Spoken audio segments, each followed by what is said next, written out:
To start this video, I'm going to show you guys how to add images to your virtual background folder. You go to Settings, Virtual Background, and then you go Add Image. This will open up your File Explorer, and then you can find your pictures from there. To find my background images, I like to use Unsplash.com because it has over 1 million images and they're all free to use, meaning you don't have to worry about citing it.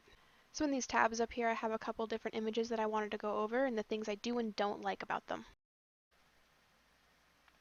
The size and shape of an image are pretty important when choosing a background, and this one wouldn't work because it's the wrong shape.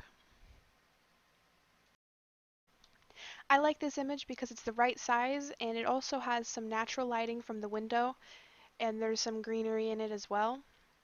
You want to keep in mind that you want your backgrounds to be somewhat professional if you're doing a more professional video or having a meeting with someone or possibly even an interview. Something like this is good also, again, because of the natural lighting, but also because it's a little bit more casual. So if you're just in a meeting and you just don't want to have your pets in the background, or possibly if there is a TV on, something like that, you want to keep distractions to a minimum.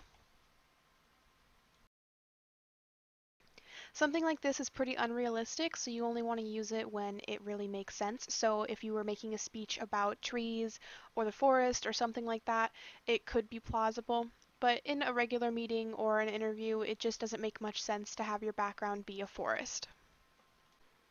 And again, on that same note, like if you were going to be doing a presentation on the history of Venice or, Venetian architecture or the canals, something like that, this would make sense as it pertains to your topic.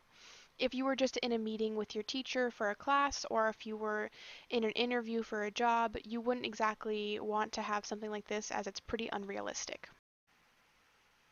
One thing I want you all to remember is that context matters, so make sure that your background is appropriate for the occasion.